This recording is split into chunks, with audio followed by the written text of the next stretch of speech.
Attention, my loyal subscribers. This video is going to contain a lot of spoilers to the movie concerning Supergirl. If you have not seen this movie, I suggest you stop watching. If you have or just don't care, well, enjoy the video.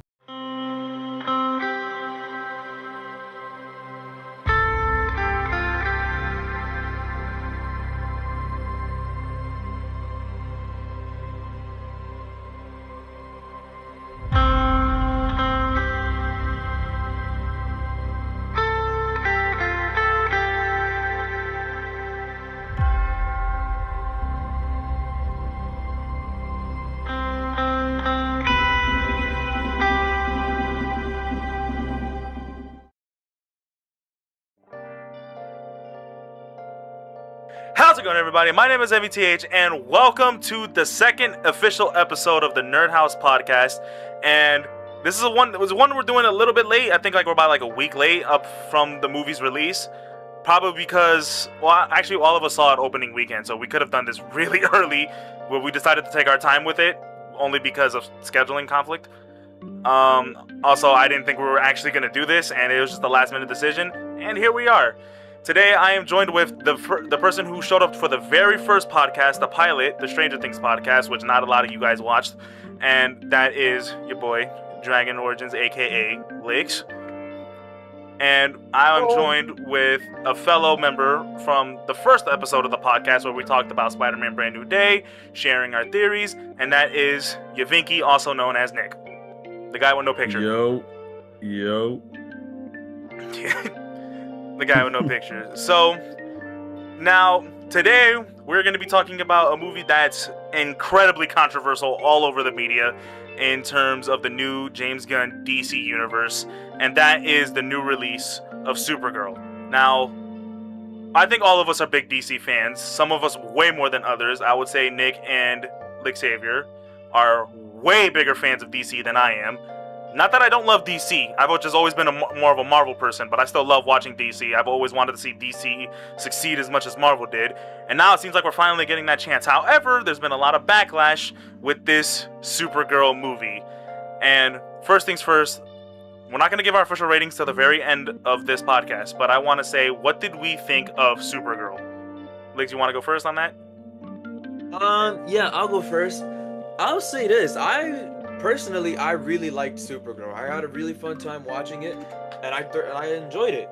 And if I were to talk about it objectively, I would say that it is a good movie, straight up. It's just a good, it's a very solid movie, but I think people were expecting something grandiose and out there, and that's not what it was. It just wasn't some big, spectacle, and it wasn't like a very, it wasn't like a big spectacle. It was just a nice, grounded story, and it was very small and character driven. That's all it needed to be.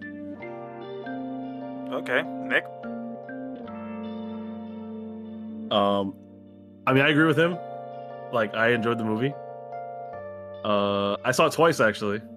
Funny enough. You did see it twice? I did see it twice, yeah. Also, I've read the comic it's based on, and that's kind of where I have my problems with it, because the comic is way different, first of all, and I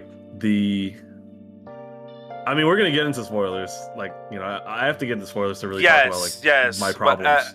As of right now, we're just kind of giving a spoil-free direction, and then eventually we'll jump into spoilers, which I will do a whole big warning for you guys watching at home. But I did like the movie. I did enjoy the movie. Yeah, I had a good time watching it. Just had a few problems. Yeah. So, I also indeed had a few problems. I did not read the Woman of Tomorrow comic, mainly because if the movie was one-to-one of the Woman of Tomorrow comic, I didn't want to get spoiled on the story. So I wanted to go in surprised. Not expecting anything. I knew very little about the characters that were going to be involved other than Supergirl, Lobo, and I guess Crypto if you want to count him as a character. Yeah. But heading into the movie, I was obviously very nervous. When the trailer first came out, I was super excited for the movie. I thought the movie looked really good.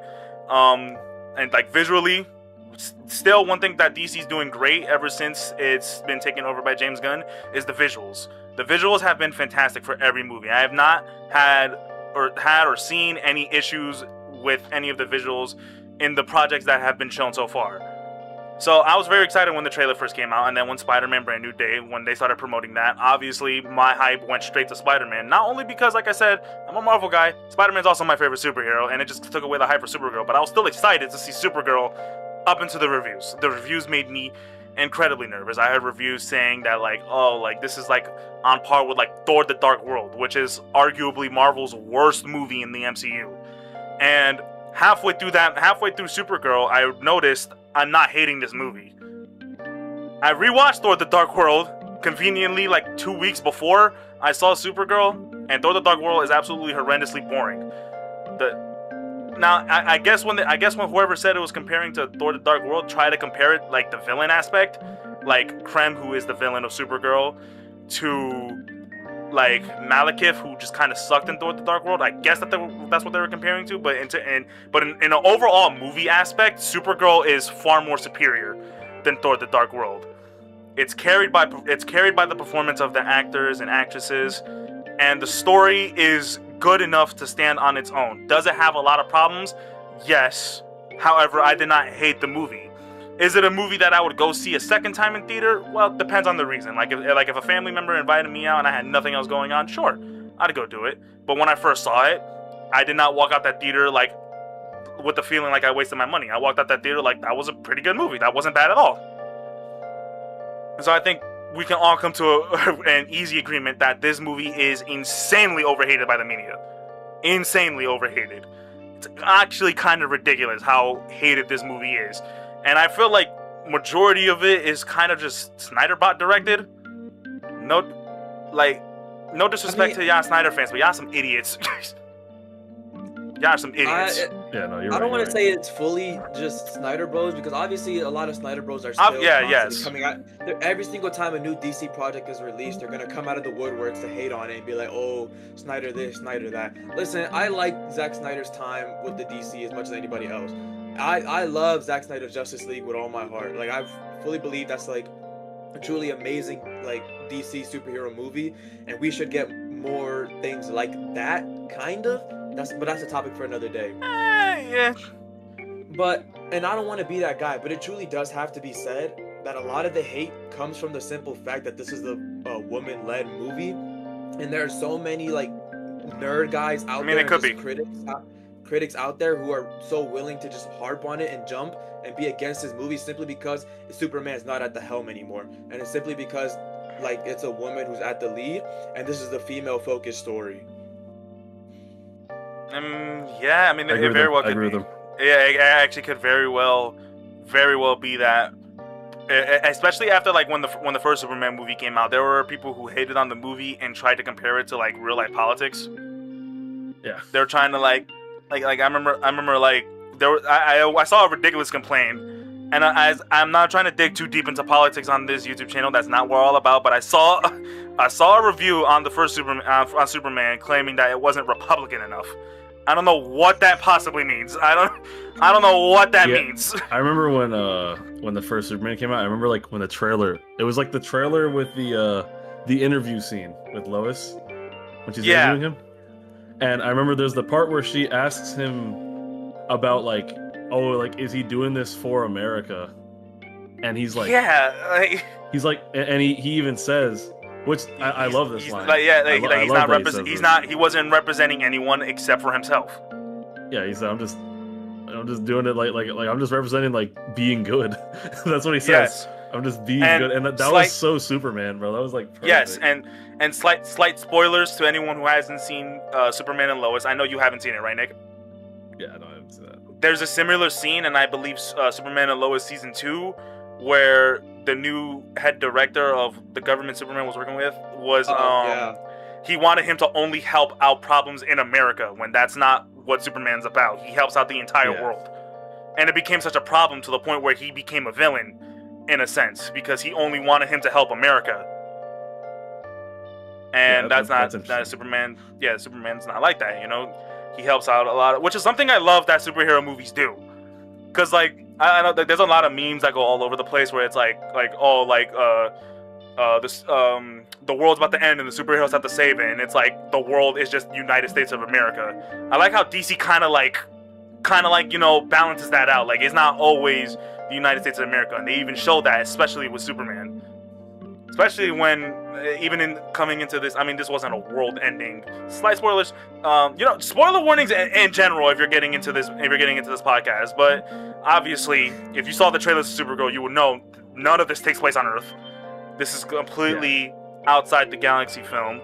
Pretty well done in terms of the world-building aspect. Yes, really, really well done. I think it's actually like great. Yeah, like there's a lot of positives about this movie. I'm not gonna lie though, there is a lot of negatives, which I think we should start breaking into. Like I said, huge spoiler warning. Now, we said some slight spoilers, but now I think we're gonna start digging deep into how we really feel about this movie. So if you have not seen the movie, I suggest you click away. If you don't care, then stay and watch. You do what you want. I'm not your dad. But my biggest. Oh, sorry. You go. Okay, my biggest issue with this movie was the lack of time. The movie's a bit too short. Movie's way too short. And there's a bunch of new characters that a lot of people aren't gonna know. Even if like I'm a big comic nerd, but like I said, I'm not a big DC comic nerd. So I didn't know about I'm forgetting her name. The daughter of Ruthie. Like I didn't know about her. All I really knew, I didn't even know about Krem. All I really knew was Supergirl and Lobo. So, as someone who didn't know about her origin, obviously I was really excited to see that. You know what her purpose is in this movie, and it was done pretty well, except for one part, and that's that's them showing her origin story. It was way too quick, Like speedrun. Like literally, the moment you see her. 3 minutes later, her origin story kicks off, and it's a really sad origin story, but they don't give you enough time to relate to this character for it to feel effective. And there's a lot of scenes like that throughout this movie. Where you don't really have a lot of time to build a special connection with these characters to where scenes should feel as impactful as the actors and actresses were delivering their scenes. Because overall, everyone did a great job in this film. The performance was outstanding. It's just the time cut. It was a huge problem for me. That is one of my biggest issues with this film because it brings it down a lot. I specifically remember being in that theater watching it, and we're going from Kara like in space, so she's doing what she needs to do. Yeah. And it's a hard cut to Ruthie's planet and her house, and it's like, oh, I guess we're like Supergirl's about to land here or whatever. But then it's no, it's Krem coming down onto their house, and it's like, oh, we're just going straight into her backstory like that. Because I didn't finish the Woman of Tomorrow comic, but I did read like the first 30 or so pages, so I knew her backstory. I knew what was going to happen, and I was sitting there confused as to why they decided to portray it like this. Because I'm pretty sure in the book it's one of the first things that you see. Like Ruthie's backstory. That's how they open up the book. And it's also, you get the impression watching the movie that everything that happened in her backstory happened like 4 hours ago. Like it just, maybe this is just me misunderstanding what I read in the book, but I always thought it was something that like it happened when she was young, and then she had to grow up, and then she set out on her quest. So yeah, like a year or two or something like. Yeah, I always thought there was some time between her family dying and her setting out to kill him. But maybe I'm just misunderstanding that. But I always thought that was a bit weird how they decided to show it like that. How fast it was. In the comic, like because the way they do in the movie, like it instantly goes from that scene to her already looking for Supergirl basically, or looking for somebody. In the comic, it is also like it is kind of instant. Like she kind of does just start trying to find trying to get revenge. Like she immediately wants revenge. So there isn't really like a big time frame. The movie doesn't really it kind of just instantly jumps to it. So there's not really a scale of time, to be honest, which I thought was kind of weird. Yeah. I think they could have benefited from at least telling us 6 hours later. Here's exactly. Ruthie You're right. Coming Like to the bar to find somebody. Yeah. To help Like there is no scale of time in between that scene and the bar scene at all. And it is awkward. It's awkward. This is honestly a big problem when it comes to Hollywood and making superhero movies. Most superhero movies need an insane amount of time for it to be considered really good. Because the shorter the under 2 hour element it just hasn't been working out lately. Look at Fantastic Four. That movie would have hugely benefited from another 30 minutes. Yeah, I mean, it was still alright though. I didn't think it like. It's still a good movie, but it's the same thing with this one. It's just it's not. It's the same thing with this one, but Supergirl takes it on a heavier toll. Like, this movie would have just benefited from an extra 20 to 30 minutes. It's like for most definitely. Superhero stories, feels like it needs a bit of a longer movie. And I understand, like, most people don't like watching movies that are just past 2 hours. Like, they feel like it's just too long to be in the movie theater. Well, I'll tell you one thing. If you don't like watching movies that are more than 2 hours, you probably shouldn't be going to go see any superhero movie, or most likely any movie in general, because most movies nowadays are passing the 2 hour limit. Yeah. I was gonna say, they were also talking about how, like, Supergirl, they cut out, like, I think, like, 10, 11 minutes out of the movie. You've heard about that, right? Yes, I have heard about that. Yeah, there was 11 minutes of the movie taken out of the movie, like, last second. And apparently, those 11 minutes have more time with, like, Krem. Which is kind of what we needed, I'm not gonna lie. That's, like, literally one of the most important factors that this movie needed. Yeah, that's definitely another complaint that I've heard people talking about, is that they didn't feel like Krem was like an important enough villain. And to a degree, I understand that. Like, I understand that, like, a lot of the times when you think of like a superhero, another aspect that you think of them is their villain. If we're gonna think story-wise, Krem technically really isn't important, because Krem's only importance to this movie is that he's just out doing whatever the hell he wants, and he happens to step over the line with the wrong superhero. That's really it. Yeah. And then he just goes on about his life. That's kind of what they're trying to do, which is relatable, which is real and relatable. Doesn't necessarily make the best story. What's funny about Krem is that, like, because you guys talking about, like, his importance, like, in general, right? Like just him being, like, an impact or, like, big villain kind of thing, right? The thing about Krem in the comic is, like, he isn't a big villain. That's the point of him. The point of him is that, like, in the comic, he's like a grunt. He's like a goon. Yeah. Like a little fucking... Yeah, he's not even the leader of his group in the comic. In the movie, he was. In the comic, he's not the leader at all. He's just a random grunt that shot Crypto. So they're trying to do like a John Wick type of thing. Yeah, exactly. That's exactly how it is in the comic. And the whole thing, like... And this is kind of like where I get to my complaint with the movie. You know, maybe that's the big problem right there. Maybe I would have been fine with this villain just being a simple little grunt if he wasn't the leader. Like, they try to build him up as this, like, really big scary guy. They made him bigger. Yeah, like they're trying to build him up as this big scary guy, and when in reality he's just a simple little foot soldier who happens to step over the line just one time with the wrong person, just like in John Wick. It makes a simple revenge story, but the fact that they made him so important, the John Wick comparison's perfect. That's like exactly what he is. Like, he's but the problem is that in John Wick, the person who kills John Wick's dog isn't the main person. He's just another foot soldier that makes one really big mistake, and that's essentially what it sounds like it is in the comics. However, in the movie, it's very different, and they try to make him seem like this really big threat when all he's doing anytime he's on screen is either getting bodied, making a weird face, or eating food. That's literally all he does. Every scene he's eating, like, he eats cereal and then he like drinks something out of a bowl. And then he eats that food in the prison. It's like so funny, brother. Yeah, that's all he does. Have you ever seen The Hobbit? No, I have not. I've never seen So they're not good. Those movies are bad, by the way. And to be honest, they're like funny bad. Like, they're hilarious bad. One of the funniest things about that trilogy is, like, the dwarves, which are like, there's like 13 dwarves in it, like that are on the journey with the Hobbit, right, with Bilbo. And the only scenes that they have, like, that like where they're actually having character development, it's just them eating, bro. Like, literally, like, they don't do anything, but it's so, like, stupid. Like, I don't know. It just reminds me of that when I saw, like, Krem eating every scene. It's like, bro, this is the Hobbit. Like, why are they eating every... Like, that's how you develop your characters, by making them eat, bro. Like, it's like, okay.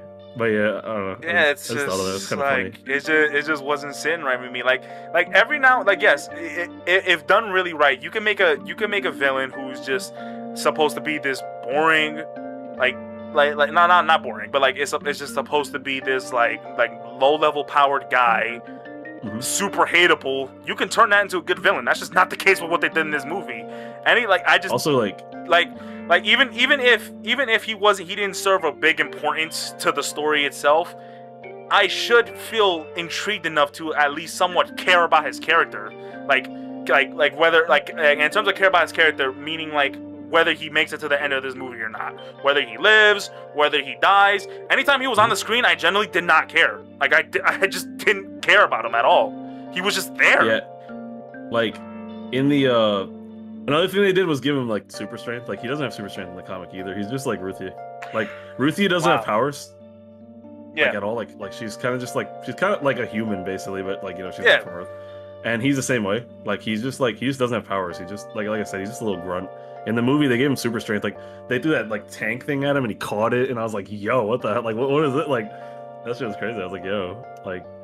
Also, we're gonna get to the ending. I don't know if we're talking about that yet. Yes, we will get there. Like, yes, we will get there. Bro. That's a big thing to talk about. Yes, actually, that was a really big problem that I have with this movie. But we'll get there. We'll get there. But I believe Lex was trying to say something. But I just wanted to say that, like, to me, I don't necessarily need like a great, compelling, extraordinary villain in order to be attached to the movie. I don't really see Krem as like this important figure. It's because the point of Krem isn't that like he's just the guy that kickstarts the story. He's the nexus point for Kara going on this emotional journey. It could have been literally any other bad guy in the universe that did that and kickstarted this journey. It just so happened to be Krem that led her on this journey, and that to me is all that really matters in terms of his character. He was just the unlucky guy who managed to piss off Supergirl on the wrong day. Yeah, and that's basically it. That is literally it. That's the thing, like too, like because what you're talking about, like you're saying, like you're basically saying, like you don't need a big grand villain to have a good movie, right? Yeah. And no, that's you don't. True. No, that's you just don't. true with you don't. Yeah, like, that's very true. Like, you really don't. Yeah. Like I can think of so many villains that are not like not Thanos, Doctor Doom villains, right? Like, you know what I mean? Yeah. But are great villains. Like a great villain doesn't need to be the biggest. Like John Wick was a good example. Like that guy. Like John Wick's a great example. Like that character is a good antagonist. It was the whole but this antagonist the whole time is spending.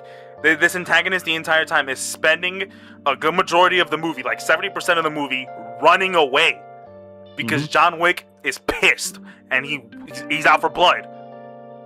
Yeah, like Krem's whole purpose is literally that he's just like a piece of shit. Like that's how the character, like he's supposed to be just like a random like just another piece of shit, going around the galaxy, doing horrible things, capturing women and all that crazy stuff, you know what I mean? Yeah, like so he's just like that's the whole point of the character. And that's like the whole thing with him and Ruthie is like Ruthie wants revenge on this random grunt that has no, he's not relevant at all. He has no power, nothing. He's just a random grunt.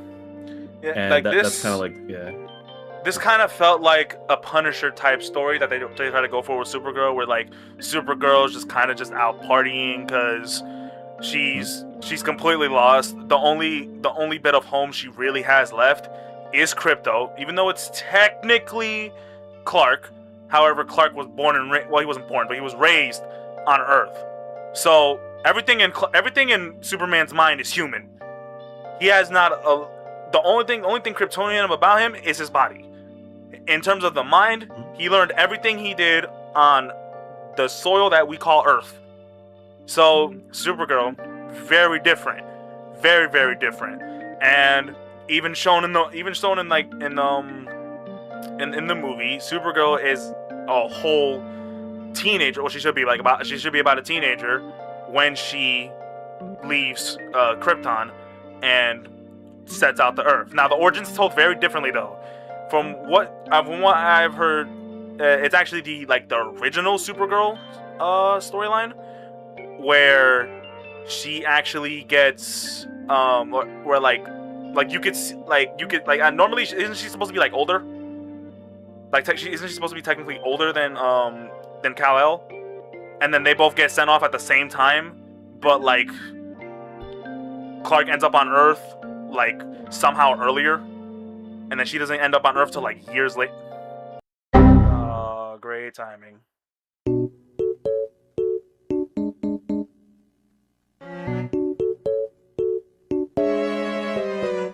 Okay, we're back. My entire Wi-Fi just kicked out for about like 10 minutes. As I was in the middle of talking about Supergirl's origin, which is what I was talking about before I had to reset the entire Wi-Fi itself, start recording again, and yap about the Titans show for about 3 minutes. But now we're back, and what I was mentioning was I was talking about Supergirl's origin, how Supergirl's origin was done differently. How like I was mentioning that like the only little piece she has left of home is Crypto, even though it's technically Clark. Clark was raised on American soil, so he knows nothing about Krypton, none of that. He was born in Krypton, but the second he was born, straight to Earth. So, Kara, on the other hand, lived a good majority of her life on Krypton. Now, in the movie, this is told a bit differently. Now, the origin story I'm used to, growing up, knowing everything about Supergirl, was that they both left at the same time when Krypton got destroyed. They both left at the same time, and something happens. They like a whole drift happens. One pod goes one way, one pod goes the other way. Clark ends up on Earth, and Kara doesn't end up on Earth for like another 30 years. She arrives very late. Doesn't age, none of that. She's technically older than Clark. However, this wasn't told that way in the movie. In the movie, when Kal-El was sent to Earth, Kara hadn't been born yet. And it wasn't until they created the last city of Krypton, which was Argo, right? That's the name of it. It wasn't until that when they decided to give birth to Kara. And then that's where her life on Krypton starts, on the last city of Krypton, aka Argo, which was very different from the origin I knew growing up, which I found out that that's the original origin story, apparently. And it's a pivot that I have, and it's a bit of a small concern to the direction of this entire DC universe. I think now, obviously, it's not going to be a problem to most comic book fans, but I think to generic moviegoers, I feel like they're trying to be a little too comic booky, and it's coming off as problematic sometimes. Because I think it's a perfect example for this movie. A lot of people going to go see this movie are not going to know who Krem is. They're not going to know who Ruthie is. Hell, some of them might not even know who Lobo is. They might not even know Supergirl's real her name. They might not even know that her name is Kara Zor-El.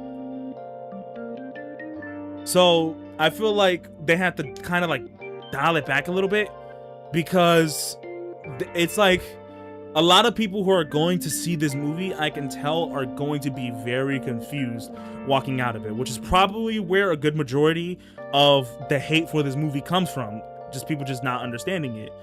And there's a similar problem with the first Superman movie. It's just done way better than it was in this one. Like, going into the first Superman movie, it's just straight into it. It's not a Superman origin story. It is a beginning to DC. And it's not just showing Superman, it's showing a good representation of what DC is gonna look like. They show you everything. There's a lot of Easter eggs, a lot of characters. It's just straight in your face, and the movie's very comic booky. However, that one was particularly done really well, to where you will still walk out, because like you know a good majority of these characters. You may not know who Guy Gardner is, but you know who Green Lantern is. You may not know who Mr. Terrific is, but you most likely are gonna know who Hawkgirl is. And even then, if you don't know who they are, they're pretty simplistic characters. They're just there for the story. Like you're not gonna need their origin story for that story of Superman, because the story of Superman is told specifically between Lex Luthor and Superman, who are the two of the most popular characters in all of superhero media. Now, going into Supergirl, it's very different. Now, Supergirl, yeah, pretty popular among the superhero base. Krem, not so much. Which is why a lot of the decisions they make in this movie are very weird choices. Like, I get trying to stick to the comic base. However, I feel like they just need to dial it back, because they are doing too many things that comic book fans, regular moviegoers, are just not gonna understand, even if they never like there's a lot of stuff that's done in this movie. Like I never read the Woman of Tomorrow comic. However, because I have a comic book brain and I'm used to this kind of stuff, I can see this being a very comic book styled movie. And it's just not gonna play well in terms of the regular moviegoers, and that's gonna cause a lot of problems, which I believe is where a good majority of this hate is coming from. However, even though it's not super comic accurate, you've already said that. Yeah, it's not at all. It's not even close, to be honest. Yeah, but like the only thing is that it has Ruthie and Crown. Yeah, but like when I say comic book movie, I don't mean like this is like exactly like the comic book. It's an exact one-to-one representation. I mean like the movie feels like it could be a comic book. Because that's how I look at comic book movies. Like look at like Into the Spider-Verse. That movie straight up looks like you're watching a comic book. Yeah. Like that's what I mean. So what you're saying is like you feel like they're doing too much, like introducing like all these new characters? Yes and no, because like we need a lot of characters if we're gonna build off such a big universe. It's just sometimes the way they're doing it is kind of feels like they're just throwing characters right in your face. Like Lobo did not need to be in this movie. He didn't need to be in this movie at all. That's true. Was he a good addition to it? Yes, because Jason Momoa. Yeah, Jason Momoa does a great job as Lobo. That was the character he wanted to play. That was his dream character. Kills it. However, he doesn't serve any importance to this movie. He is literally just there. Yeah. For me, I definitely wanted to touch more on Kara's origin, simply because, like you, I'm more accustomed to the origin of her and Clark leaving at the same time. And like I grew up with the Supergirl show as my main source of information about Supergirl. But what I've since learned is that is a gross mischaracterization of who Supergirl is. In the Supergirl show, she's basically just a female Clark. But as we've seen in like the comics and in other Supergirl media, that's not who she is at all. She's not this super kind, empathetic, and happy-go-lucky person. She's somebody who's been traumatized by the destruction of her planet and the loss of her people. Now that I knew. When I went in again, when your internet went out, we were talking. When your internet went out and you were gone, it was me. Like, I was talking about how much I don't watch trailers for movies. I only ever watch like the first trailer and that's it. In the first trailer for Supergirl, they give her the line from that speech she gives to Ruthie when they're in like that room together, and she goes, "Krypton didn't die in a day. The gods aren't that kind." And to me, that's when I was like, okay, they're gonna use that the origin of her and Clark leaving at the same time. So I was very confused when they changed it in the movie and gave her her OG Silver Age origin, because the new origin is so much more fitting for her as a character. It makes so much more sense for Kara to be running around partying and ignoring her responsibilities as Supergirl and trying to drown out her feelings if she had lived on Krypton for like those 13-16 years that she lived as like up till her teenage years. And then she's given this immense job of, hey, we're sending you to another planet to watch, and you need to watch after your baby cousin. And only for when she lands there, she finds out that she's been frozen for 30 years and he's grown up without her. So it leaves her lost and without a sense of purpose. Because I'm pretty sure in the comic that the origin they use for Supergirl is the new one, and that's how she feels. And so now she finds that purpose again in caring for Ruthie and going on this emotional journey with her. So when you take that away and you have her live on Argo her whole life, it's almost like, and then she speaks Kryptonese or whatever, and she knows a little bit of Krypton's culture. But for me, it's kind of like if you lived in New York your whole life, and then you got sent to another planet, and then that other planet, and then you lived in New York your whole life, and you got sent to Mars, and now the Mars aliens are asking you how Earth was like, and all you can tell them is about bodegas, cheesesteaks, and bacon, egg, and cheese. It's like you can't tell them about what life was like for the rest of the world. Because that's what I really liked about the Supergirl show. She would always, there would always be really emotional scenes where she would talk about, I missed going on trips with my parents to this part of Krypton, to this part of Krypton, to this part of Krypton. And she talked about the different kinds of people that there were on Krypton. And so you lose a lot of that. You lose a lot of Kara's characterization by giving her her original story back. Yeah. I don't really. I mean, I think honestly, I actually like her origin in this movie. I think the best part of the movie is the flashbacks and the origin. No, it definitely is. 100%. No, yeah, 100%. Yeah. The flashbacks are 100% the best. Like, and I don't even mind. This is just a personal gripe for me. Like, I understand if that's the decision they made, that's the decision they made. It doesn't make the story any worse. Yeah, it doesn't take away. Yeah. For me personally, I feel like it would have been better if they had went with the original story, and it would have been more in line with her characterization. But thankfully, what they did doesn't take anything away from the movie, which is a good positive to that whole issue. I think the origin that they gave her still, the whole drinking and partying thing, I think it still works with it because she still did live like an entire life on that city or on that chunk of the planet with all those people and watch them all die from the kryptonite poison. She literally like watched all of them die like at a young age. Yeah, so, okay, that's fair enough. Because that's pretty traumatic. For me, I think I'm also looking forward, and so I think it's another thing that you lose out on. Of like, we could have had a Supergirl and a Superman movie where they're both like off in space doing adventures together, and then they discover the city of Argo, because that's a big plot point that like the city of Argo exists regardless of what, like when Krypton is destroyed. Like that happens. So she gets sent away, but Argo still floats up and lives as its own like thing. So they could have made that a whole plot point later. We could have had a Brainiac movie where he's going after Argo because that's the last city of Krypton, and that's how it is in the Injustice 2 game.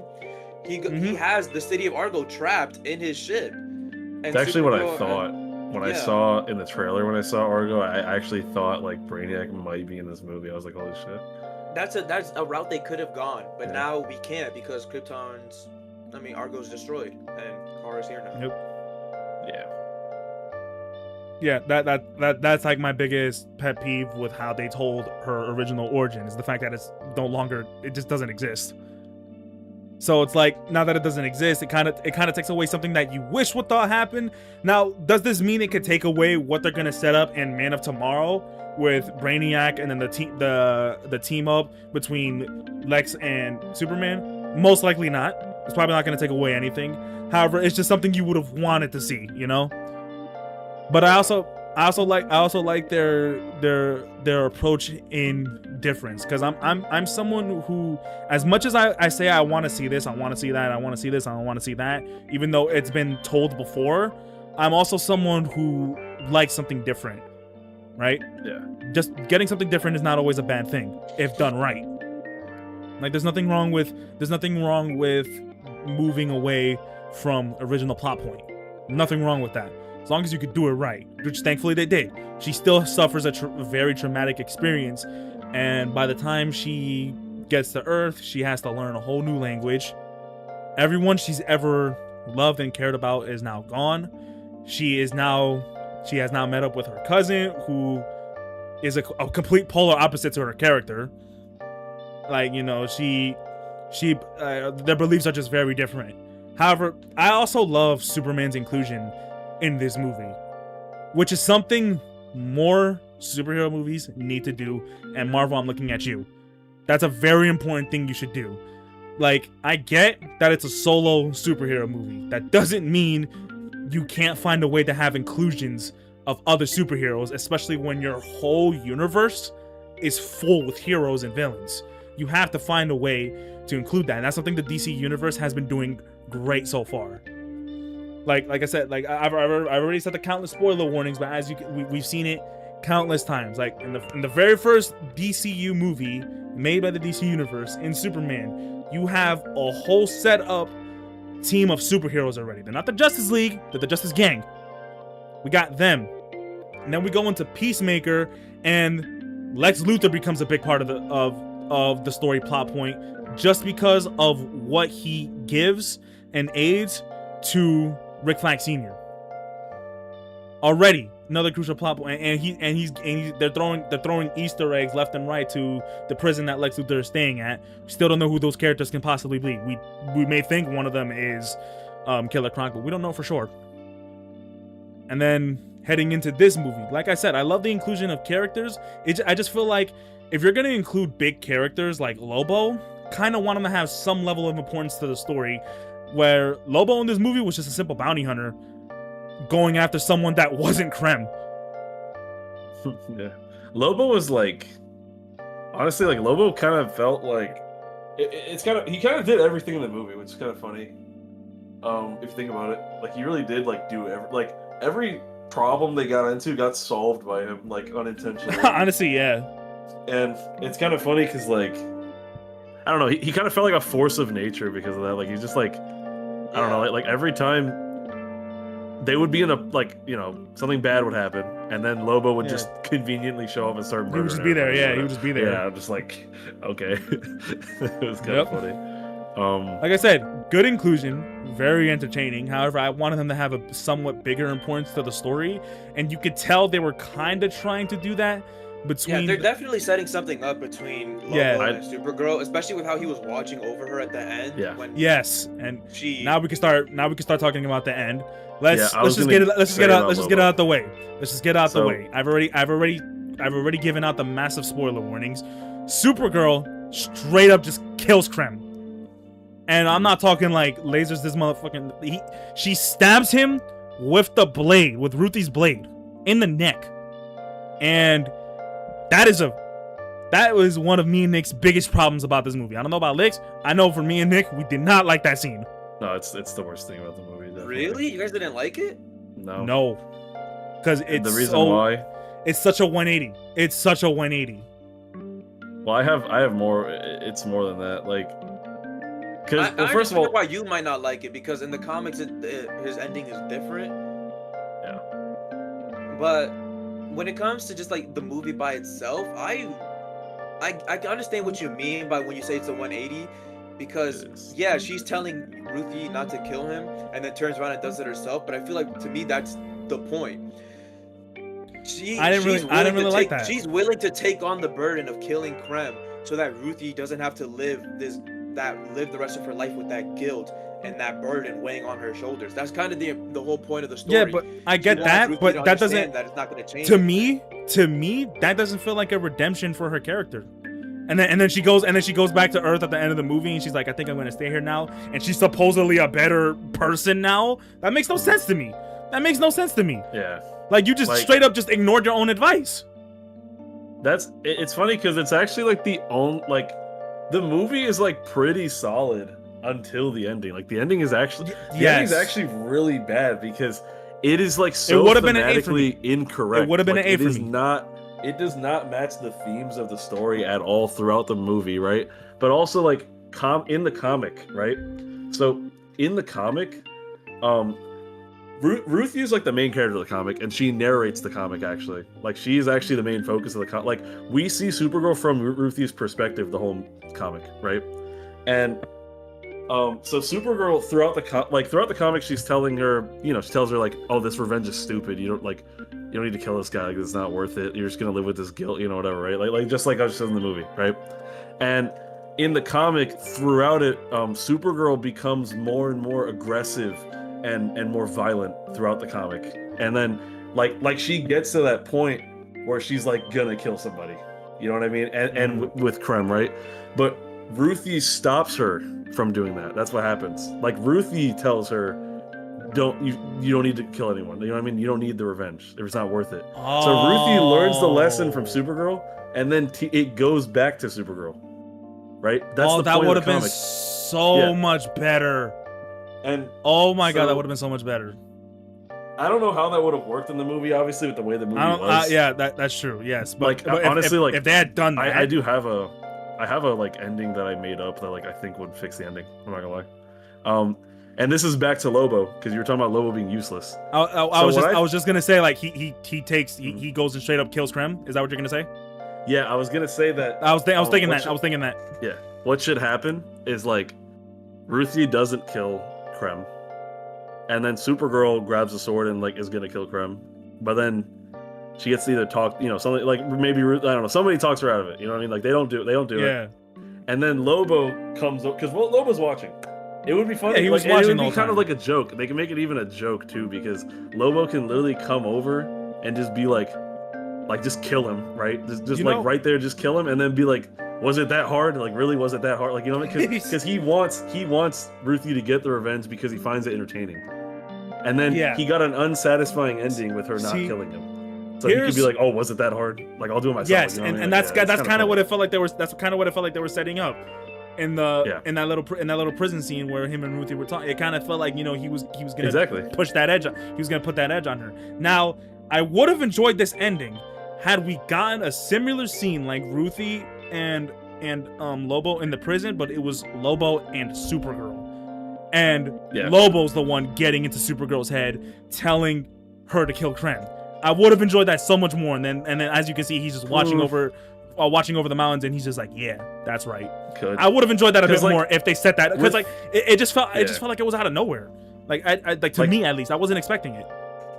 With Ruthie, honest, when I was watching it, like it's surprising in the moment, but for me, when I looked back at how the movie had portrayed Kara and her actions, it's really not that out of nowhere, because the entire time is spent telling you just how different her and Clark are. If Clark was the one there with Ruthie, he would have been like, yeah, don't kill him, you don't need it, blah blah blah blah, and then he would have like put handcuffs on Krem and let him go. That's the thing. That's what's so interesting about Supergirl's character, is that she will kill. She will kill. But I didn't think I had a feeling like when she was trying to convince Ruthie not to do it, I had a feeling that maybe because she's been through that level of pain before, where she thinks killing the person that hurt you is going to help you, and it doesn't. So I thought she's been through that before, and she wasn't gonna go step down that path again, because she knows obviously it doesn't help. However, she takes it. She does it anyway. That's why I felt like it was so off. I was just like, what? Like, that doesn't make sense to me. Yeah. What I was gonna say is that Lix is not even wrong. Like, I actually agree with that. Like, I don't. But my problem's not that Supergirl kills somebody. My problem is that she killed somebody in the Woman of Tomorrow adaptation of the the fact that this movie's advertised to be the Woman of Tomorrow comic book. That's what it originally was going to be called. And then the movie completely misses the point of the comic entirely, which the whole point of the comic is literally against what happens in the ending, right? That's my problem with it. Like if it wasn't a Woman of Tomorrow movie and she did that at the end, I wouldn't even have that much of a problem with it. But it's a Woman of Tomorrow movie. It's like that's like the whole point of the comic. Is like not after hearing how the original comic ends, I honestly do you know how it ends? What you just said, yes. Well, no, because isn't Ruthie the one who ends up killing Krem like years down in the future? No. That's the thing that's funny about you said. I was gonna get to that because the writers thought the same thing. Actually, there was an interview about that. I'm gonna get to it, but what happens in the end is that so Ruthie, basically like Ruthie, the Supergirl, tells Ruthie not to kill Krem, right? And then Ruthie ends up by the end being the one telling her not to kill him. And what ends up happening is that Supergirl sends Krem to the Phantom Zone. That's where Krem goes, right? Which is a way better ending, first of all. Yeah, because that's worse than death. That's like actually worse than death. That's a horrible way. Yeah. So he goes to the Phantom Zone, and so down the line, there's a scene in the future with Ruthie old and with Krem, and she hits him on the head with her cane, kind of thing, but she doesn't kill him. Right? That's the thing. For some reason, the writers of Supergirl, like one of the writers, I forgot her name. She was in an interview and she was talking about the ending, and she talked about how, and this is actually really bad, by the way. Like this is like stupid, but basically she read that comic and she thought that Ruthie killed him in that scene, and she doesn't kill him in that scene. She just fucking hits him on the head with a cane. So she I don't know why, but she thought that he and so that's why she wrote that ending where Supergirl. That feels even worse. It's like really stupid. It's like, damn. So you made this movie that's supposedly an adaptation of this comic, and you yourself don't even understand this comic. That is just like insane to me. Like, she must have read it once. Like, are you serious? It's a short comic, by the way. It's 8 issues. Yeah. It's 8 issues. This is like, it's not that literally. Yeah. Good? No, you keep talking. Okay. But like, isn't that crazy? Like, this is literally a very. This is how short the book is, bro. Yeah, look at that. That's oh my god, are you kidding me? Like they could easily like this book is so short. They could read it 5 million times. You know what I mean? Like it's like, and they should because they're adapting it. Like or they're supposed to be adapting it. But I guess they abandoned that because James Gunn said, "Oh, this movie's gonna be one of the first like direct comic book adaptation." It wasn't, right? It didn't end up being that. And I don't know, something obviously happened during the production of this movie. I'm not gonna say the gun jammed. I know all these people are like, "Oh, the gun jammed." I hate that term, man. Like, you didn't even make the movie. Yeah, you didn't make the movie. He's just the producer. Yeah. Like, what are you talking about? Like, it's so stupid. And like, I don't know, the controversy with the movie, because you were talking about earlier, which I wanted to reply to, but I was gonna let it like you were talking about how the reasons why people might not like this movie, right? And you were talking about how there's a lot of like characters that nobody's familiar with. That's not why people don't like the movie. The reason why people don't like, first of all, the people that don't like this movie, they didn't watch this movie. All those people online did not watch this movie because this movie is making no money. This movie's making nothing. So all those people on Twitter that you're seeing shit on this movie did not watch it, first of all. They're all just saying it sucks because there's a female lead. And it's funny because if you went on Google, so I went to buy tickets. Like I went online to buy the tickets, right? And I opened Google, whatever. I saw the showtimes, right? Bro, I bought my ticket the day. I bought my ticket the day of. That's how available the theaters were. I bought my ticket the day of the day I went to go see it, and it was opening weekend. It was opening weekend. Google has like the AI whatever, right? And when I when you look up a movie and it has a summary of the movie, like a little explanation, So a little summary at the end of the summary for the movie, and I read this, and they removed it. It's not there anymore, obviously because it was complete slander. But at the end of the summary, it says, this movie features a queer Supergirl. At the end, I'm not joking. Like it's because it's one of the top search results. Like when you type Supergirl, queer is one of the top results. So in the summary, the AI overview had put that in the description. So when people look up this movie to buy tickets, they're seeing that it's queer. And there's nothing gay in this movie, bro. It's crazy. And it's all because in one interview, Millie Alcock said that Supergirl might be bisexual. That's all she said. Might be bisexual. Like, they asked her and she said probably. That's what I'm saying. Like, a lot of the hate for this movie comes from the fact that it's strictly just a women-led movie. So people are 10 times more harsher on it than it has any need to be. And it's like this movie is not a girl power. It's not a LGBTQ movie. It has nothing to do with any of that. Not even. But that's the reason why people are hating it. Marvel hasn't even really done that with its female-led projects. Yeah, exactly. I guess with the Marvels, you can kind of make the argument, but like Captain Marvel, Black Widow, WandaVision, even She-Hulk. Captain Marvel. A lot of these female-led projects. She-Hulk did it. A lot of these female-led projects are constantly having to fight an uphill battle simply because they're led by women. I understand when you guys say you guys don't like She-Hulk because of like the messaging or whatever behind it. Do you like She-Hulk? I personally do like She-Hulk. I do too. I thought it was funny, and I thought it was a good story overall. But I understand I understand if you guys don't necessarily agree with the woke pandering, if that's what you want to call it. No, that's not why I hate She-Hulk. I'm not saying you do. I'm just saying it's like I understand if you don't like the in your face of it all.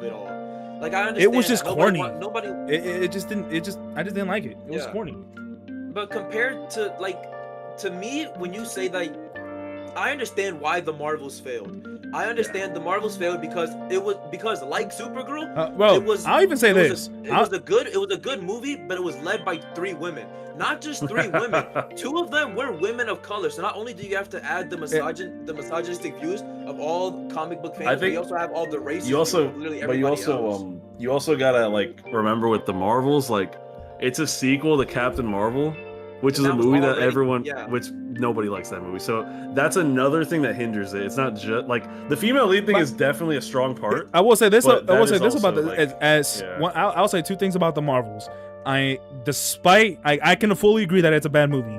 Here's the thing though. I enjoyed it much more than I did Captain Marvel, and I still think that movie is even though I can admit it's not a good movie, it's still overhated simply because of the woman lead factor. Simply just because of that. People really take a dump on that movie, and it's you could still enjoy it. The action speaks for itself. Acting is fine. It's funny because it's funny bad. That's how I look at the Marvels. It's enjoyably bad. It's enjoyably bad. Like, yeah, it's like I can't with that movie. I couldn't not enjoy it because the whole time I watched it, I was laughing. Yeah. Like I was literally just laughing. That's valid. Yeah. I think for me it's like if a woman-led project comes out and it's a 5 out of 10, people are gonna run out into the streets claiming it's the worst thing they've ever seen in their life. Supergirl. They're gonna Literally Supergirl. But if a male-led project drops and it's 5 out of 10, people are gonna be like, yeah, it was great, it was good. Mm-hmm. It's not as perfect as other things, but you should still watch it. And it's just like, that's fucked up. That's fucked up. It is. You know what could actually be a pretty good example of that? And this is probably going to be controversial among the media. Probably won't be.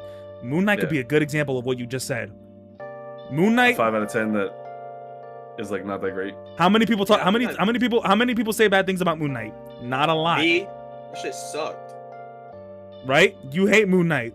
How many people? But then you don't see people like absolutely pooping on Moon Knight. What are they doing? They're hoping for a season 2. Marvel fans, man. It's crazy, man. Here's the thing. Like I said, I can say this about most Marvel projects. Once again, I enjoyed Moon Knight. Does it need a season 2? Should it get a season 2? Absolutely not. No, does not deserve a season 2 at all. Absolutely not. They did him completely wrong. Absolutely. What's even like a successful Marvel movie with a female lead? I mean, I know one, but I want to see you guys. Movie? A Marvel movie with a female lead. We're talking MCU? Like successful, not in terms of money, but I mean like people like it, because like Captain Marvel was obviously successful. It made like $1 billion, but like it was successful. Captain Marvel was successful. But the only reason it was successful is because it came out before Avengers Endgame. So obviously people wanted to see how it was going to tie in. Yeah, it was during the peak. Yeah, like the peak of the hype. None of them, because people didn't really like Black Widow. Black Widow was like very much a laugh. Black Widow was close. Thunderbolts. I was gonna say Thunderbolts is the only one that I can think of, but even then it doesn't meet what we're saying, because it didn't succeed. It didn't make money. It didn't. Like crazy. And even then, it's still an ensemble movie with a bunch of other characters. Yeah, it's a team movie. So it has multiple leads. But yeah, the biggest lead the main character in the entire story of Thunderbolts was Yelena. It was more well-rounded around her. But the movie didn't make money, so I will say, it doesn't Black Widow was very close to being a good movie. That third act completely ruined the movie. That third act ruined it. That movie, man. I've never seen a bigger fumble in my life. Like Taskmaster, man. Like I don't want to even talk about it. Guys, we're getting away from Supergirl. Man, screw it. Like, how do you do 2 good acts of a movie? How do you do 2 good acts of a movie and completely ruin it with the third? How do you do that? Happens a lot more often than you think. I'm not gonna lie. That actually is like very common. No, but like a Wonder Woman, for something as simple as a Black Widow movie. Oh my god! You've seen Wonder Woman?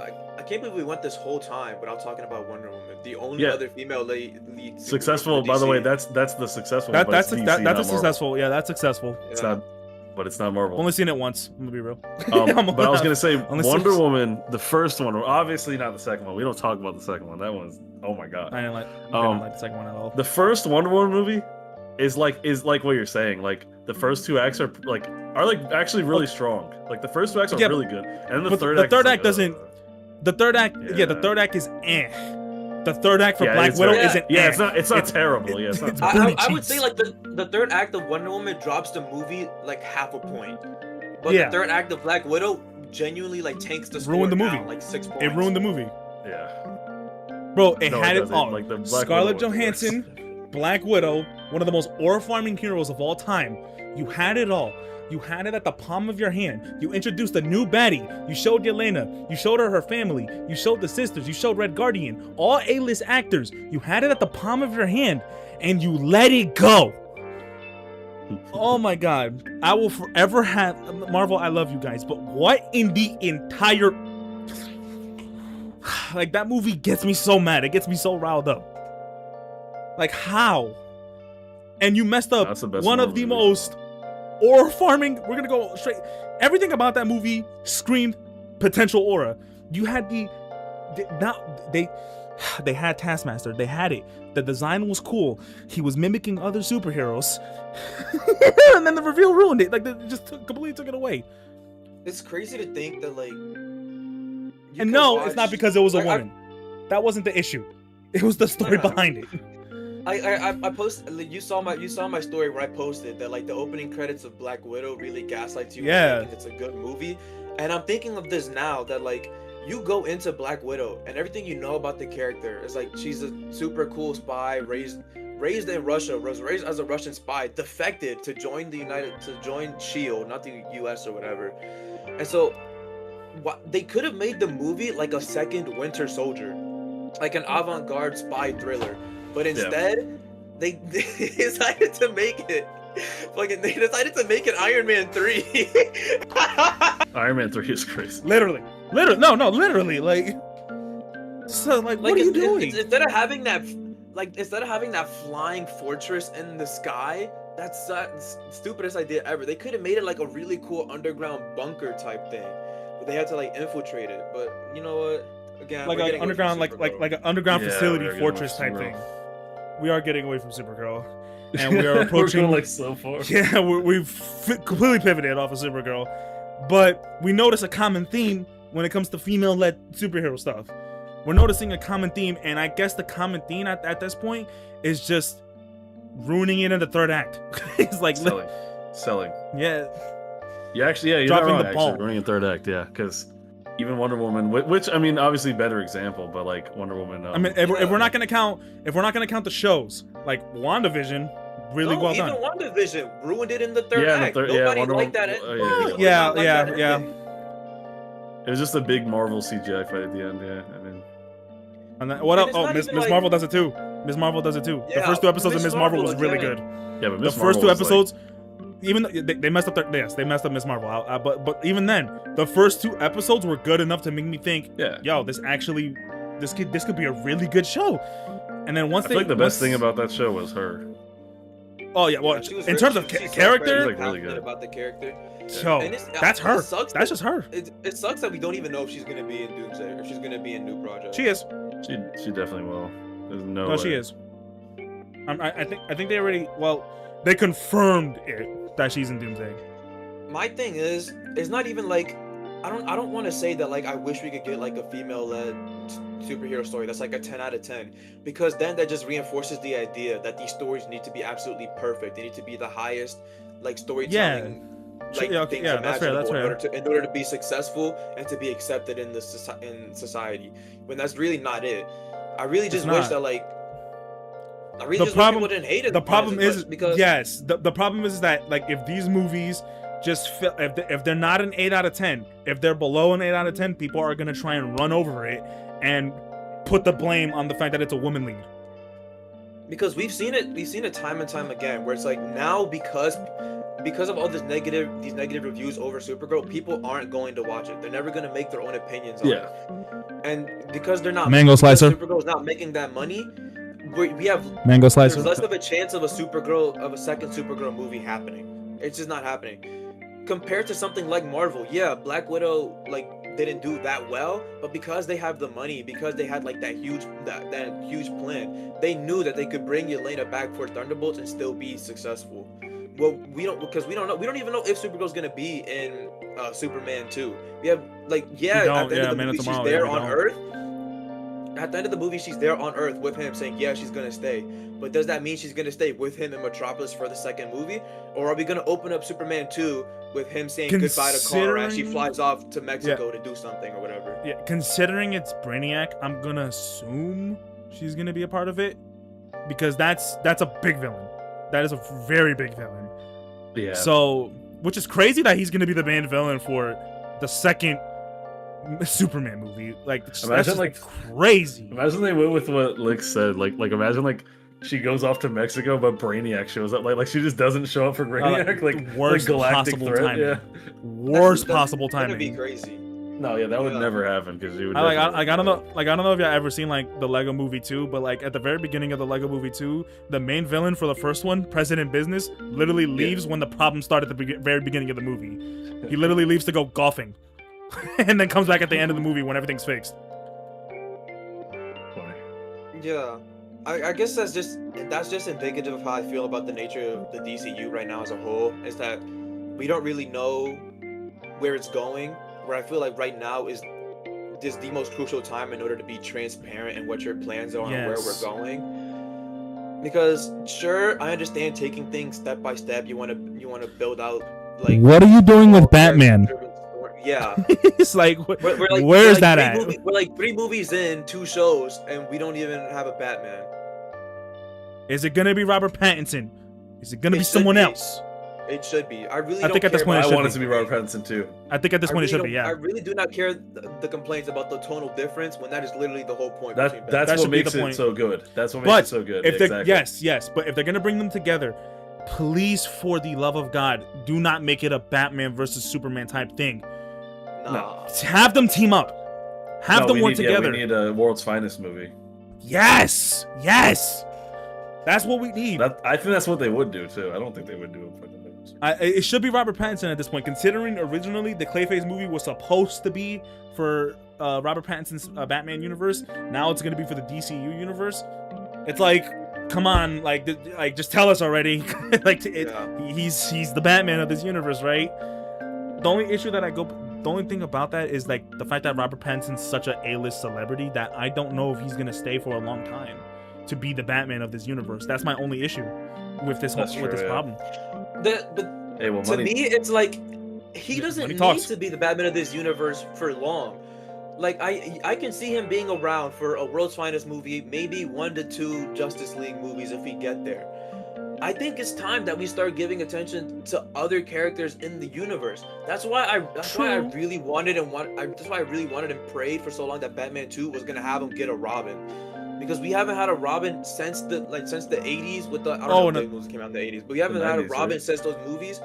And even then we haven't gone past the closest we got was finding out that Joker killed Robin in Zack Snyder's and DC exactly. That's it. And even then, the Robin that Joker killed in the Snyderverse was Dick Grayson. Yeah, I thought. So we have not gotten a Jason Todd. We have not gotten Tim Drake. We have not gotten a Damian Wayne. So when they announced the Brave and the Bold and that it was gonna be Batman and Damian, I was super excited. And now we're sitting here going, where the fuck is it?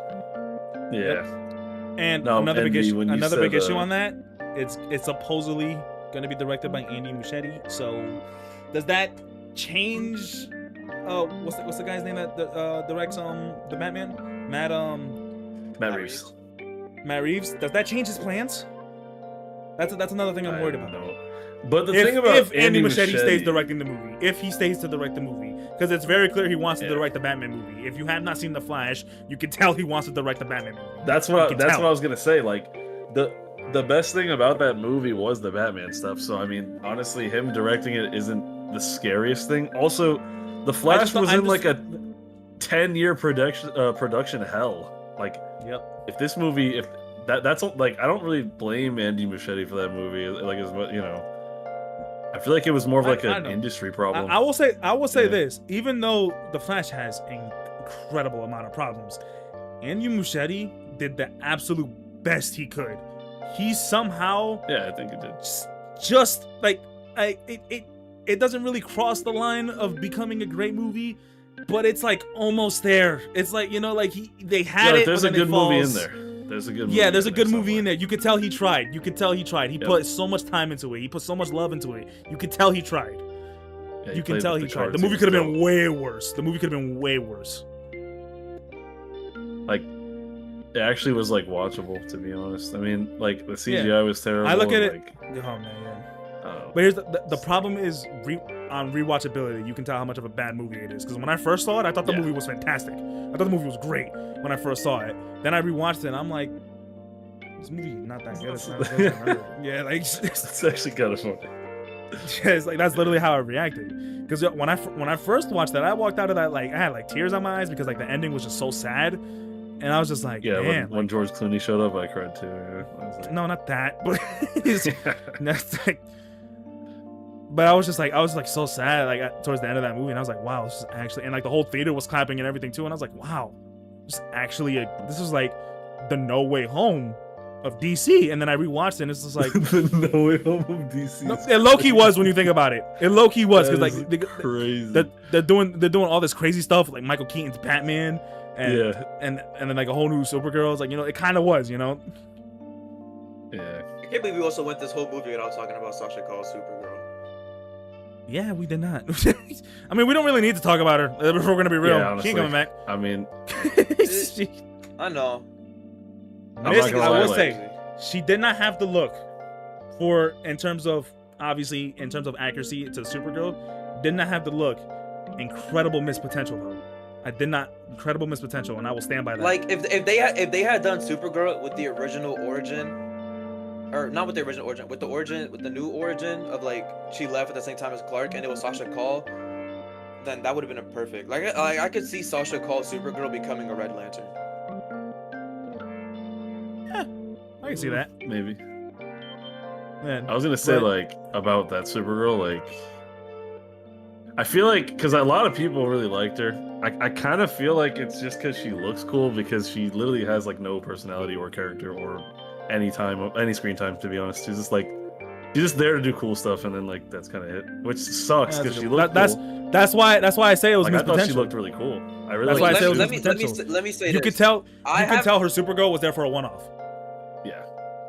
I'll say this. I have not seen The Flash since the movie came out. That's on me, whatever. But from what I remember, she has the origin of like coming to Earth as a teenager, but she was like stuck. But they just replaced the Flashpoint Superman with her. So she does still have that anger of losing Krypton and her people, but now she also has even more anger. And She's also been- like she's been the fact that she's like been in prison and locked up by the government yep. for all these years. Yeah, the And most then- they and then- did is like give her an And then when she origin. finally does see her people again, it's Zod trying to kill everybody. And so, Yep. yeah, she's angry, man. Yeah, the most they did was And- give her an origin, to be honest, because she had like no character moments. Yeah, It's and like another thing there. before we say our final reviews out of our 1 out of 10s,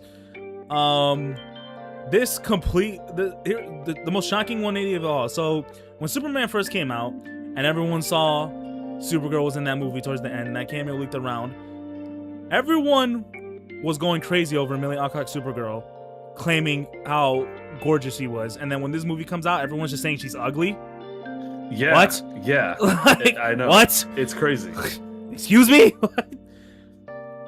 Like, huh? I found that crazy too. I was like, Like- where the hell was all this? Where the hell was all this when Superman came out? Everyone was like apparently going crazy, like yo, like, oh, I think I'm in love. Hashtag need that. But It's like neither. yeah, like, this movie comes out and everyone's saying she's ugly. Huh? I don't know. What? Man. I don't know what they're talking about, man. I don't She's not know. ugly. She's not ugly. She's not ugly. Not at all. And I don't know why that was such a big complaint like about the movie. Like, oh, this Also, Supergirl's like ugly. everyone's talking about how horrible of a Supergirl she is. She's literally the best part of the movie. Like, Yeah, actually, she carries the movie. Like her like performance. she's actually like really her performance. Yeah, like she's her very performance good at playing carried the movie. Like I don't think I've ever had a 7 out of 10 movie have me tear up more than once. I teared up multiple times in this movie because of her performance. It was so believable. It was yeah, so she was good. Which I don't know, like where all this came from, and like even like them saying she's a bad actress. She's not. If you've seen House of Dragon, you Dude. know she's not. Yeah, she was on House of Dragons. You gonna call her a Yeah, bad you guys actress? watched it? Yeah, I'm like not. no. I'm not seeing anything but Game the, of really Thrones good. related. Oh, we gotta do that.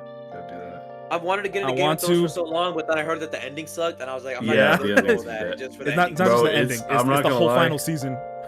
Those first, because it's 8 seasons.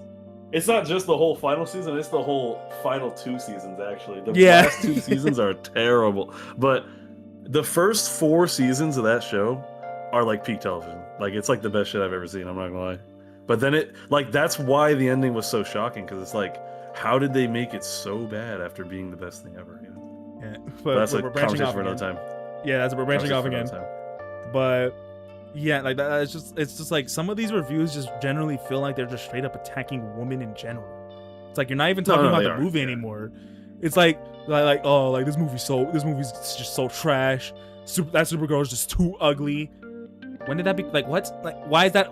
That shouldn't even be considered a big factor. Like it's like it's just so stupid. It's so dumb. Yeah, it's just overall a bunch of people who didn't watch the movie. As much as I know we ranted about the negativity of this movie, we use negativity to pivot through a lot of other movies. We used a lot of other movies and references to this movie in terms of the negativity and even some of the positivity. Like I will say, if we're gonna talk about positivity, performance was great, visuals was great. Hell, even the story could have been great. The story could have been great. The visuals compared to the comic book, ass. The visuals on their own, they're good. They're pretty good. I feel like the visuals, to be honest, like I feel like they're kind of like they're better than like most Marvel movies. Like I would say it's similar. It reminds me of like Guardians visuals. Yes, that's another negative, is that it lacks a lot of color a little bit. But I was gonna say, like, it reminds me a lot of Guardians of the Galaxy, which like is a good thing, but also a bad thing, because it's like it kind of feels like unoriginal. Like, you know what I mean? Like because James Gunn is literally the one, you know, running this DC, right? And it's like to make the visuals look so similar to like Guardians is just like, that's the thing. Like I don't want to have it be like oh, this feels very Guardians of the Galaxy. Like I want it to be like this doesn't feel like that. Like look at Superman. The aliens didn't. Superman. The aliens did not feel Guardians though. Superman directed by James Gunn, who made the Guardians of the Galaxy films. One of my biggest fears of that movie going into it was that I was like, I really hope it doesn't feel too much like a Guardians of the Galaxy film, because it felt nothing like it. If you look like the Suicide Squad literally feels like a Guardians of the Galaxy film, just R-rated. Wait, the bad one? Oh, the good one. No, the good one, the one that was directed by James Gunn. I mean, it feels like a Guardians film in terms of like the writing, I guess. Yeah, I'm talking like in terms of like James Gunn's style. In terms of James Gunn's style, it feels like Guardians of the Galaxy. Yes, it's really good, but Superman didn't feel like a Guardians of the Galaxy movie. Besides that one scene with Mr. Terrific, that was it. That was like, oh, this was like a James Gunn style, but that was it. I would say Supergirl visually is like a mix-up between Guardian style and Superman style, but like along the way, I didn't really like the way it worked. I feel like along the way it got filtered and it was a little bit messed up. So like the visuals are like some of the shots in that movie are really good and they do draw you in, and like some of the scenes are still like very visually engaging, but then you are met with a bunch of like boring colors and a lot of like bland sets. Like the entire last fight scene where they're on like that desert planet, where they're on the desert, that's ugly. That's kind of boring. Like the action itself and the way the camera moves is fun, but it just looks boring seeing her come in and out of this smoke cloud. Yeah, that part is like, that part does not look good. Like that whole, like final action sequence. Yeah. But if despite all the negatives, if I was gonna say, like I said, I still walked out enjoying this movie, and it's not a bad movie, not as many people claim it to be. I look at this movie kind of like the Ant-Man movie of the DC universe, where it's kind of just there. Like you're not, like you don't hate it, but you don't love it, but you enjoyed it. That's how I look at this movie. So I'm gonna give it a 7 out of 10. I think it's a picture perfect 7 out of 10. If I were to like describe a 7 out of 10 movie, I feel like I would have someone be like, watch Supergirl. That's a 7 out of 10 movie, in my opinion. All right, Lix, what do you think? I fully agree with Darren. I'm 100% giving it a 7 out of 10 as well. Because to me, it's literally right in the middle between. To me, a 5 out of 10 movie is like a 5 out of 10 movie. It kind of has to be a bit boring. Like it kind of has to lose you a little bit while you're watching the movie before it like Venom 3 brings you back in. Venom 3. Yes, Venom 3 is the perfect 5 out of 10 movie. Yes. Because my God, you will sit there watching Venom 3 going, what the hell is this? But that's not a 5 out of 10. Then you'll see something and you'll be like, oh, you're coming, and then it brings you back. Or maybe just all Venom movies. I think all Venom movies are 5 out of 10. They're worse than 5 out of 10. They're like, I would say, I take it back. Venom 3 is a 4 out of 10. Venom 2 is a 5 out of 10. Yeah, Venom 2 is a 5 out of 10. Yes. I can get that one. I can maybe. I still wouldn't say it. Because That one's probably the Carnage best carries the one. movie. Because Carnage carried the movie. That one's probably the best one because it's the only one that's not boring. Yeah, but definitely I'm giving Supergirl 7 out of 10. The movie was very visually engaging. I really like the way they used all the characters. I love the way they used Clark. I guess to steal the show. I guess I'm being a bit nicer to the Venom movies, because I'm trying to compare it to like the other movies Sony did in those spin-offs. I didn't see Kraven. I didn't see Madam Web. Ooh, but Kraven. Morbius was the You didn't watch either of them? Morbius. No, I saw Morbius, and Morbius was an easy 2 out of 10. So if I'm gonna give Morbius a 2 out of 10, the Venom movies are 4 or 5. Yeah. Because Morbius is just 7 out of 10. what Morbius is was bad. I watching? I saw that in theaters too. I'm just like, towards the end of it, I was just like, what the hell was this? Like that's literally how I reacted to that movie. I was like, what was this? Yes. For Supergirl, I would give it. I'm gonna be the different one. It's like, I don't know, like a 6 probably. I think I give it a 6. I respect it. It's I either a respect it. 6 or it's like someone- a 5.5. If I don't know. reading the full It's kinda comic based hard. on everything you described, I could fully see why you would think that. Yeah. However, you saw it twice, Yeah. so it's like, you know, I think it's it's like, a 6. I mean, once you read the comic book, once I read the comic book and I finish it fully, my opinion's bound to change as well. Yeah. I'll probably drop it down like half a point, but I still think it's a very strong movie. It's just it is just lacking in some parts. I could have made it a lot Yeah. better.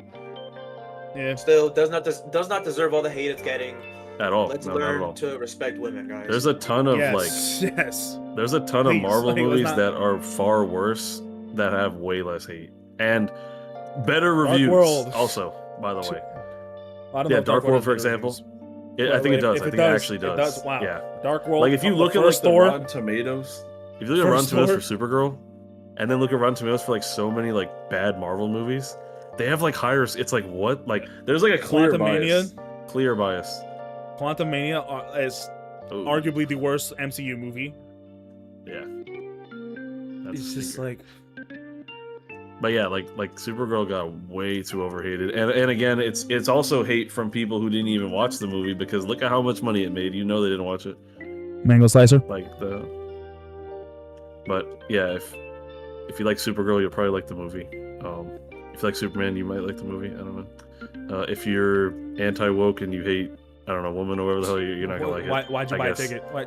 It's like, Yeah, why'd you buy a ticket? What? to hate on it. Like, Yeah. I don't know. Yeah. Time on Magnus. Yeah. Critical drinker. Critical drinker. Critical drinker. Dude, that guy. Oh man. That's No another disrespect to conversation. y'all. I actually watch y'all videos, but some of y'all takes are wild. Some of y'all takes are wild. Actually, no, a lot of them are wild. Just hating to hate, bro. Like literally. I think that about does it for us here on Supergirl. Join in Yeah. next time in like 3 weeks when we all come back. Is the to talk next about Spider-Man. episode? For a brand new day. Oh, the next episode's Brand New Day. It's not Odyssey. Unless we want to do a quick episode on the Odyssey. Yeah, I was we gonna could do say, one on and, Odyssey. you know, We could do one on Odyssey. that's another one that's getting a lot of hate right now because of because of similar topics. So Travis maybe we'll do an Odyssey episode. Are you guys watching it? I'm Yes, watching I it. am. I'm gonna watch it. I gotta buy my tickets. like opening I'm gonna week? watch it. When's opening week? Yes. Next weekend. Yeah. Like I this can go see it. next week. I'm gonna see it next Tuesday, like the Tuesday after the weekend. So maybe I'm watching after it, that I'm we watching can do it an episode. Thursday at 6. Have you seen Oppenheimer and like other Nolan movies? Yeah. I haven't seen Oppenheimer. I've seen a lot of Christopher Nolan movies, but I haven't seen Oppenheimer. You've seen Dark Knight. Yeah, you've seen the Dark Of course, Knight. I've seen Dark Yeah, Knight. which is like- That's his magnum opus, maybe. Yeah. I don't know. Odyssey might be. Tenet? Imagine. Tenet. Yeah, Alright, Tenet, no, this is another episode. yeah, it's But another yeah, episode. yeah. We're just But teasing. We're teasing. yes, to close off, even though this has been Foreshadowing. normally I only do a 1 hour time cap for these podcasts. Today got an exception only because my internet literally went Wi-Fi. out. Yes, today's the only Wait, what are exception. we at right now? We're at an hour the second I started recording again. Okay. We're at an hour right now, and Yeah. there's still 30 extra minutes. So we're gonna You wrap could things shave up it pretty down. soon. Yeah, no, there's no need. But one thing I do want to say is like a lot of people are saying like, oh, the gun jammed, even though this wasn't directed by James Gunn. A lot of people are now starting to feel very afraid for these this whole new DC universe, especially with even some of the backlash that the Lanterns trailer is receiving. Have you seen? Oh, that's Like- another conversation because I was about. Yeah, that's another a whole conversation. That's another Yep. conversation for another day. But overall, they're doing a good enough job so far with Peacemaker. Even despite that controversial finale episode. Yeah. Ending. Even though Peacemaker, Supergirl, Superman, we're about to head into Clayface, and then eventually I think Lanterns, and then Clayface, then Man of Tomorrow. I got Blue Beetle too, because Blue Beetle, even though it wasn't made, it wasn't a DCU movie. It's a movie that movie is set in the DC universe. It was just made around this time the Snyderverse was still into the movie. We have no information on this animated series, though. So we don't at all. And that movie is like, let's be honest, the only reason that movie failed was because of all the things that happened with The Rock and Shazam and all that backlash. That's the only reason that movie failed. Because first of all, I don't even think, because it bombed for those reasons. It bombed but another thing, and this is a whole this is something that I kind of You're gonna mention woke into some Mexican stuff. No. Well, that's the part of it. Still. I brought it up in the last episode, but I was talking about how superhero movie fans have started becoming cynical all of a sudden. They're trying to be cynical as if like they're like, oh, like they don't like stuff that's like the same thing, quote unquote. Like it's like, oh, this, like with Blue Beetle, they were saying, oh, it's a generic superhero movie, and it's like, you guys like so many generic superhero movies. Like, what are you talking about? Like they call it a generic superhero movie, but then they love anime. You know what I mean? It's like, what are you talking about? These are like the same fans who pretty much just destroyed Tom Holland's Spider-Man throughout the years, and I was just super excited for Spider-Man Brand New Day, claiming that he's all of a sudden about to be their GOAT now. Like, where was this one? Where was this one? When the hell was this when John Watts was directing the movies? Like, where was this? Where were you when we were in the trenches after Far From Home dropped, bro? After Far From Home dropped, it was the lowest we have ever been as a nation. Oh my god, bro. My dad walked out of Far From Home. Which I to this day don't understand. He walked out of Far From Home to go sleep in the car, man. I will defend Far From Home with my life. That is a good Spider-Man movie. Like, Blue Beetle comes out, and all of a sudden everybody wants to be cynical, and it's like, and then Marvel will drop, like, I don't know, Shang-Chi or something, right? Which is like, I'm not saying Shang-Chi's bad, right? But I'm just saying, like, it's a superhero. I really like it's a superhero film. You know what I mean? That's what I'm trying to say. Like, it's not like breaking the boundaries. You know what I mean? That's what I'm trying to, like. So it's like Blue Beetle comes in being a pretty solid superhero film. Yeah. And then Shang-Chi comes out. Shang-Chi's amazing when it comes out, but when Blue Beetle does it, I haven't fully said this. Like, it's generic slop. Blue Beetle? You know what I mean? Yeah. And even like I don't even think a character, like, as much as I like Blue Beetle, I don't really think a character like him, even though he's a pretty popular character, I don't think a character like him should really get a movie, just simply because his lack of popularity in terms of the villains. Gun to your head, can you name 5 Blue Beetle villains? Black Beetle, Red Beetle, Green Beetle, Yellow Beetle, Purple Beetle, Pink Beetle, Orange Beetle. Like, no, the real villain of the real Blue Beetle villains are Marvel fans, bro. I'm not gonna lie. Yeah. They all watch that movie. They're like, "This is generic slop," and then they go watch the next Marvel movie, bro. It's like, what are you talking about? And Blue Beetle was such a good movie too. Come on, to the pod they killed and it. talk to us about One Piece season 3. Imagine tops on the podcast. Yeah. Yes, we are definitely rambling on. We've been going on for a very long time. Long story short, I still feel confident with James Gunn's DC universe. I don't think is it a step back? Sure, I guess you can call it that, but people are acting like they fell down the stairs. Like, I wouldn't say step back. It's more like he stepped to the side a little bit. It's like, so we didn't, we didn't go forward. Funny. We just moved differently. Yeah, it's just like slightly diagonal to the left. And another thing, like before we go, another thing, like about everyone being worried about the DCU. It's like, I feel like we need, like, his Marvel kind of changed the game with studios, right? Like with the DCU, I feel like we're more in this direction where it's like everything in the DCU is like a different project. You know what I mean? Like, it is all connected, right? But they're all different, like, artistic projects, right? And I feel like we need to see it that way instead of seeing it as like another episode in the universe. Like, Marvel has like created that like mindset with I everyone. wanted to get into that, and then Yeah. I before we started recording, I told Darren that we could do a whole episode just based on the state of the DCU as a whole. Yeah, That's the next. We yeah. need to do it. We need to do it. Yeah, I said I wanted No, to maybe wait that'll be the until next after episode. Clayface. Maybe that'll be the next episode. Who knows? Maybe 'Cause when clearly- Lanterns comes out, we do it or something. Yeah, Yeah, after 'cause Lanterns, I cle- think we could definitely do Yeah, it. Clayface is because in clearly- October. Clearly, we have a lot to talk about. Yeah. Been rambling for an hour and a half now. Yeah. Guys, I gotta go do my Marvel Rivals. Yes. Yeah. Speak of the devil. Like we're over here talking about DC. All right, guys, I gotta go play Marvel Rivals. Guys, Yeah. I gotta go play DC Allies. Come on. Yeah, DC I gotta Allies. finish 100%ing Spider-Man.